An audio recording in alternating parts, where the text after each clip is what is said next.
welcome to the Totally Awesome Fishing Show, where we're on a canal, and I'm not a lover of canals, and I'll tell you why, because they're so narrow. I just feel they're very constricted, so there's only one way to fish a canal, and that's by what we call leapfrogging, especially like us. If you're going pike fishing, you want to keep moving. I find you've got to look for the tiniest little feature that you can, and obviously in the winter if the water's got a slight tinge of colour in, and this one, as we're on the Basingstoke Canal, has actually got a bit of a colour in it. It's not a bad height, but you've got to look for anything: overhangs, bushes, patches of weed, boats, bridges, anything that's a feature, anything at all where you might be able to get a bite. Now, let's show you on here one of the best places to start. Okay, now this canal, well, it's a huge long canal, and obviously it was used for transport with horses along the towpath pulling the barges years ago. But some of those features could be something like the bridge just down here. Now if you see just down there, it gets constricted down and it narrows right down there. Now that can increase the flow, and either side of that you can sometimes get shoals of roach. Now if you've got roach, there's a good chance that you're also going to get perch and you're going to get pike. You can fish either side of the bridge. It doesn't really matter whether you go, you know, like the upstream, because the flow on a canal is so slow, it's just barely creeping. But any food comes down, attracts a small roach, the rudd, bleak, whatever's in there. The pike know that, and they're going to be on the edges. They're very unlikely to be in the middle. They're going to be on the edge, near those brickwork, the buttresses, up tight against that, and that's exactly where you want to drop your bait. Now, because you've got plenty of barges, and a lot of these are private ones, obviously under those boats, there's a lot of shadow under there. Now, if you're a predator, it's the same with chub as well, and perch. If you're in freshwater and you go into the shade, in fact, you can always practice this yourself. If you go into the shade, what happens is your pupil opens up even more because it's darker. So the pike and predators are liable to lay underneath that barge along there, or indeed any barge, it doesn't matter where you go. And it applies also to carp as well, because as they go into the dark there, their pupils open up, they can see more. And for a predator, if you can see it, you can eat it. You can grab it anyway, that's for sure. So you want to work along the barge. Again, it doesn't matter whether you cast at the front or you cast at the back, just work along the edge there and try and tease a pike out or a perch out, and also look for overhangs as well. And generally that's something that a lot of anglers do overlook.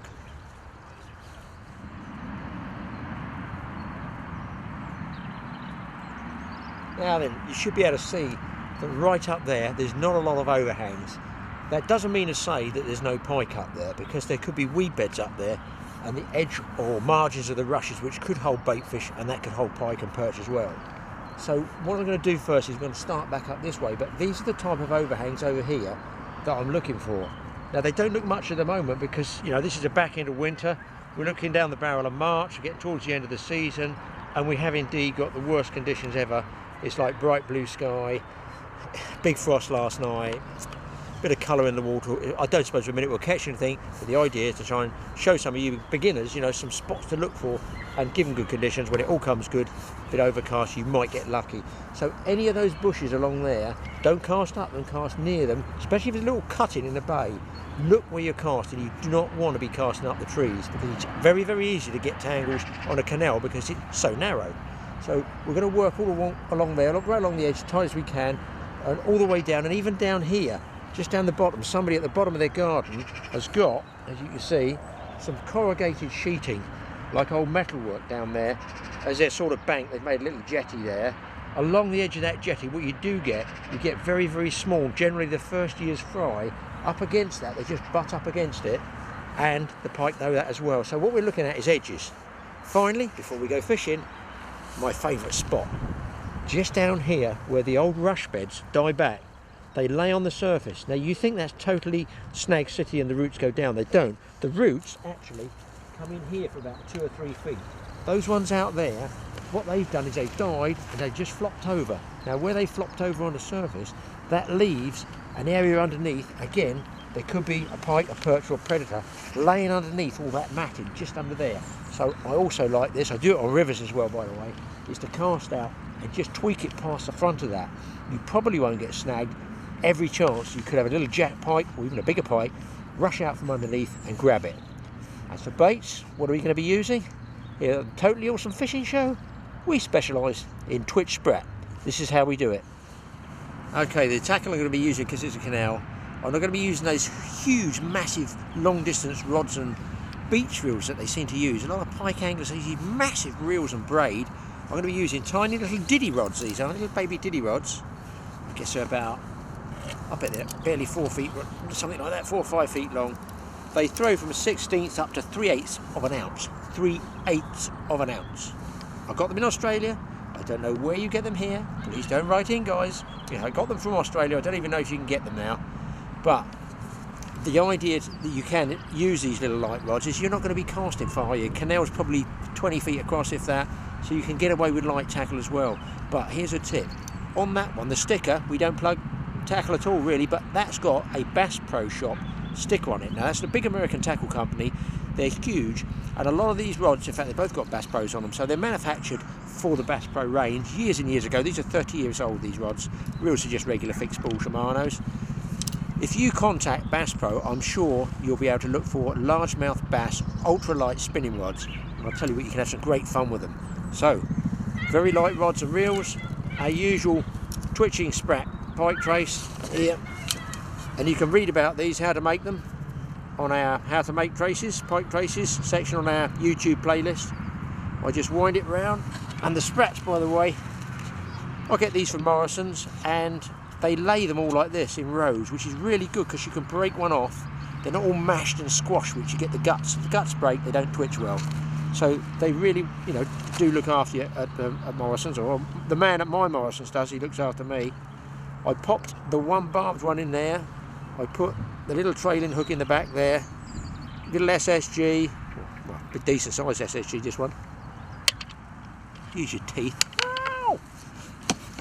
And what I do is I just soften that a bit because there's probably still a bit of ice in it, and it's got to lay straight. The main thing with twitching sprats is you want it laying laterally compressed and straight like that, and then that will twitch. As I say, we're really up against it. I don't expect we're catching anything, but at least, you know, we'll give you some ideas and some tips. Now this is what this looks like in the water, and this is how you should twitch these sprats. Okay, the main thing with twitch sprat is you need to twitch it, but you've got to allow it to sink. And down here it's very, very shallow. I don't want it to go down more than about a foot, 2 foot. So let it go down in the water. I'm going to do this really right in front of you. Now you can let it sink and then pop it. You've got to pop it like this. Let it sink, just pop it, and you get that flash. You've really got to let it sort of pause for a second or so before you twitch it again. I'm going to put it past that front edge of that weed mat I told you about, and then you get a rough idea what it looks like in the water. Now you can see that a long way back, just flashing there. I don't know whether you'll see that in the camera. I'm just coming past what I would consider a good area there, underneath the weed mat. You don't want to go into the bottom, you just want it about a foot off the bottom if you can get it. And the consistency when they dredge these canals is that it's deeper obviously in the middle, and boats go up and down it. And I would give that, say, a couple of casts past that weed mat there, just a couple. Let it sink, and just pop it with your rod top. Just slowly like this.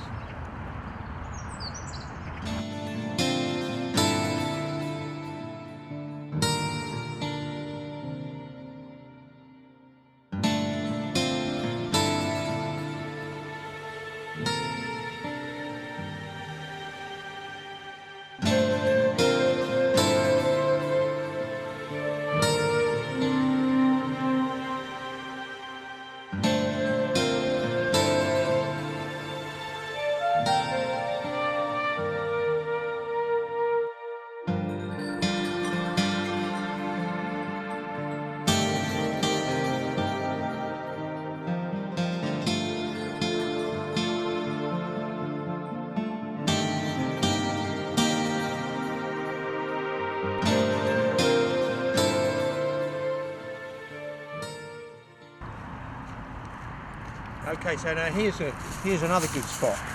Great big giant tree up here. Generally in the summer will be covered with leaves, and there 100% would be small fish and carp and tench and whatever underneath that in the shadow line. But there could be a pike in the darkness of the water. The sun's out, it's very bright, as I say, it's a tough day. But over there, in that shadow line, is always worth a cast, because pike, again, like laying under that boat I mentioned earlier, they're very good at coming out from the dark holes and shadows, grabbing your bait or your lure. So always look for those tiny little bits of shade, because that's where the pike are going to be lying. And that sprat now you can see is coming in perfectly. Just twitching it, let it sink, twitch it. A lot of the time they grab it as it pauses, as it goes down, just on the drop just there, as it goes down.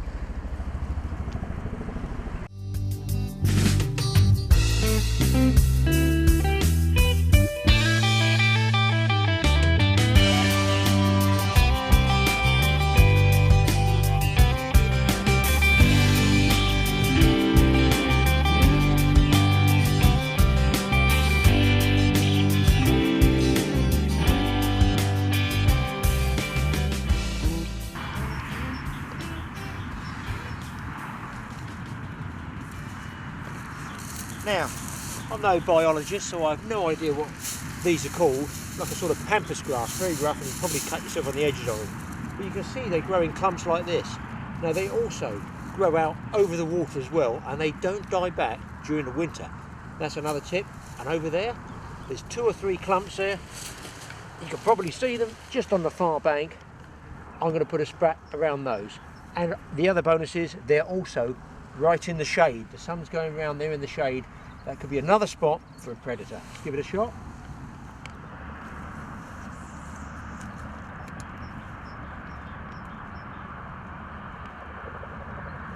And when it's clear, the pike can see that bait 3, 4, 5 feet away. So what you're looking for is clarity, so they can see that sprat twitching under the water. If you do want to go close to snags, overhangs, fine, but you run the risk of getting caught up and then you lose all your gear and the bait. So don't worry if you don't get too close. As long as you get within 2 or 3 feet of it, let it sink. They could just dart out, shoot out and grab it.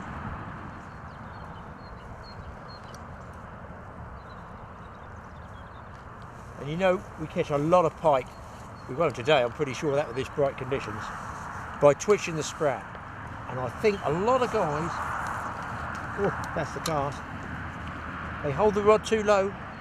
You want to hold it high and let the bait sink back down, and then just use the rod top just to pop it, just with your wrist. Just use the wrist. I mean, on a full day twitching, you know, you're going to get arm ache, you're going to get tennis elbow, but sometimes it can be worth it.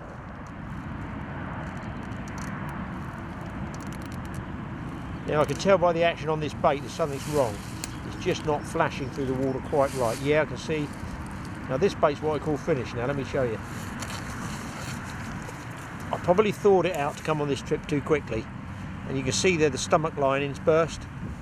Now you can ledger that as a dead bait on the bottom, and you've still got a 50-50 chance of it laying that way or that way. It doesn't matter, pike will pick it up. But for twitching, this is going to break up more and more and more. It'll catch more resistance as you're bringing it along through the water. Basically break it off, throw it away, or use it as a dead bait. Now a risky way of fishing is if you get some polarizing glasses and a hat and you take advantage of a bright day, which is generally working against you, you can see occasionally tree roots and snags underwater, branches laying there, and the pike and the small fish laying amongst them. Now there's some just down here. There's obviously no fish in there because it's just on our side of the bank and it's shallow. But I would generally, if I could see where the snag is, try and work the bait right around it and over the top, using minimum 12 to 15 pound line. Now there's no pike in that one, but this is the sort of scenario that you can get pike laying in on the other side where the people don't walk. Don't forget that Canal has a towpath one side, so this is going to get all the human activity up and down, dog walkers, ramblers, etc., and fishermen. So it tends to push a lot of fish to the far bank, and that's probably where, if we do have a chance today, you might pick something up. And I can even see down here, I've no idea whether they're illegal or not. It might be licensed, but what looks like crayfish traps down here. In fact, oh, here we go, right down by your feet. Watch out, Mike, look at this. We've caught somebody totally awesome poaching. Let's check this out.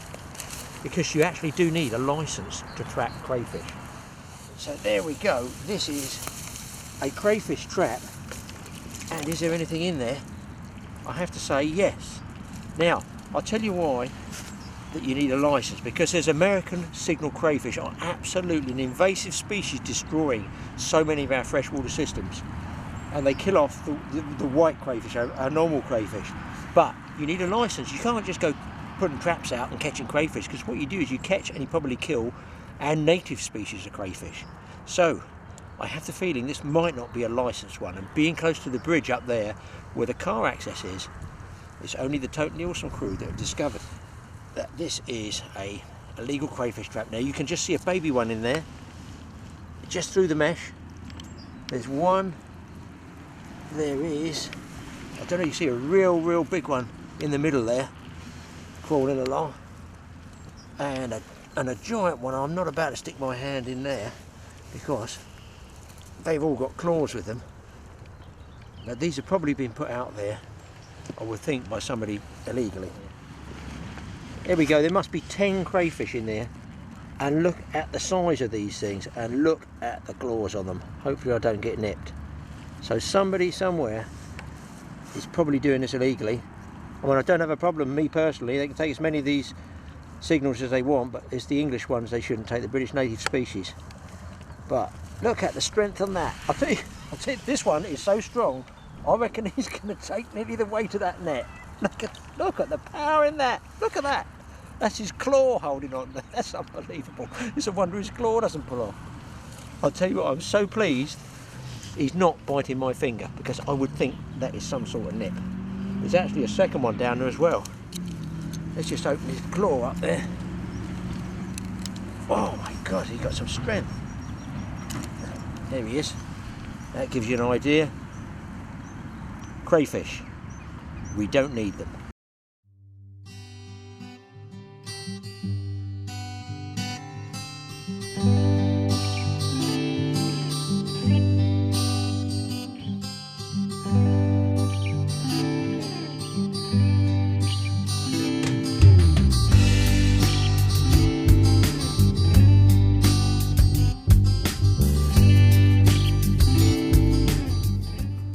Make sure you keep mobile, casting towards the far bank and twitching the sprat towards you.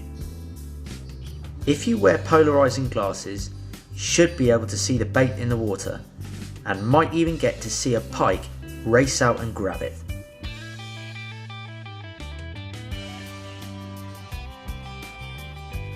Keep twitching the sprat right into your bank, as you often get a pike following it in. If you run out of water and a pike follows, just drop the bait straight to the bottom and the pike should stop as well.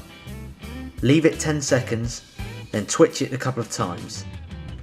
Chances are he will grab it as soon as it moves. Search the area by fan casting.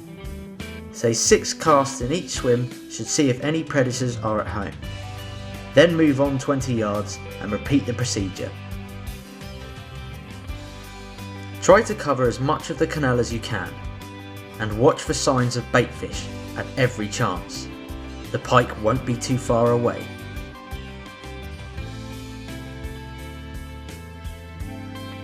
Work the sprat close into any bridgework or walls, a classic spot for predators.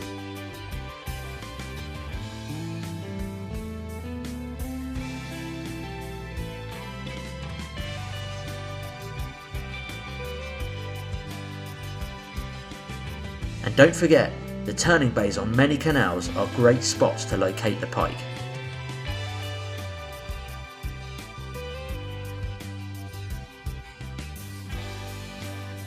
I would be amazed if there's not a pike under that overhang. Here's a classic spot, right underneath the main road bridge.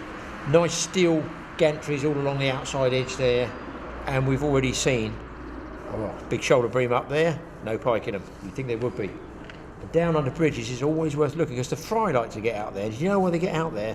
They get under here to get out of the rain. No, it's true, honestly. Never neglect going under a bridge, seriously. The fry do get under there. And where there's fry and there's baitfish, good chance there could be predators.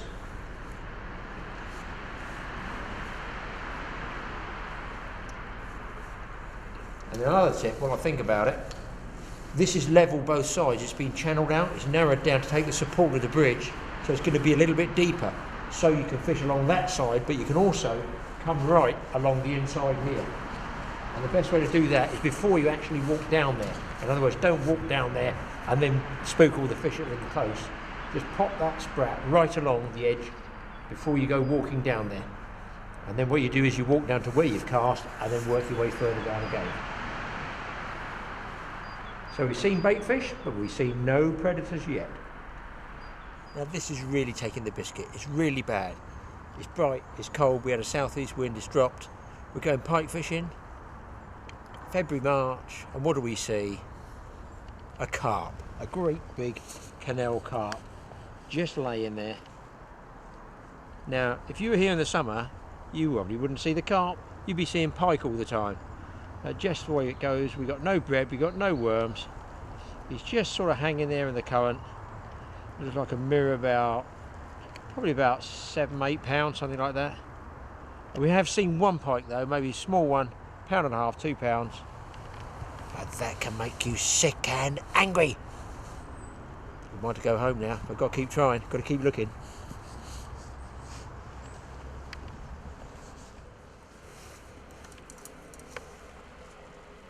Well, you've seen some good tips on where to go canal fishing, looking for the pike. And having seen that nice big fat carp, I've decided to move even further downstream just to get away from it because it's making me feel terrible. I've got no bread. Certainly not going to take a sprat. But where we're coming downstream, it is getting deeper and a little bit wider. And there's another feature down here, pretty obvious one, but it's worth a look at. And if you're fishing a canal and you get any sort of feature, you need to look at it.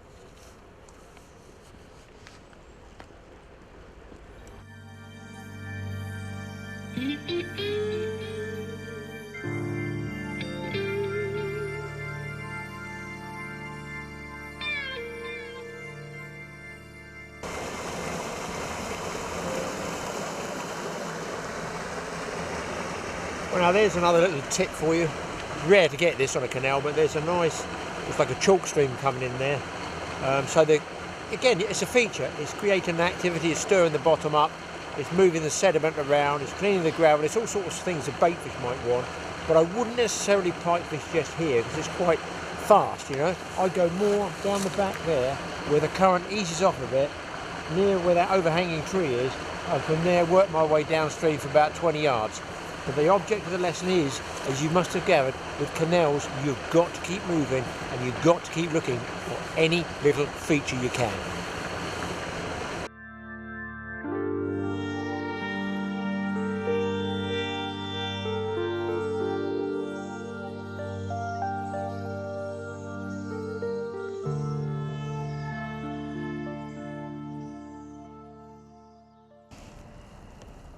Well, we've tried and we tried, and we've given you a load of tips, and we've been water licked. But a final tip, especially for the youngsters. Now, we've got little short bait casting rods. These ones are very, very short, as you can see, really short. Even so, try not to cast like this. Try not to cast overhead, because a lot of the time you're going to send it up into the air, it clips into the bush on the tree overhead, and you're going to lose it. So when you're doing canal fishing, I find it's better, and I'll tell you can control the cast better by just keeping it like this and going sideways and tossing it out at a very slight angle horizontally. And what you do is you feather the spool here. As it goes out, you feather it. You can stop it quickly, stop it going into those bushes on the far bank, because don't forget, it's all short casting. So there we go, no fish, plenty of tips for you. And you know what, we've walked so far here at King John's Castle, I don't even think King John could catch any fish today. Good luck with it. Get out there on the canal, use some of those tips, and I'm sure if we can't catch them, you can.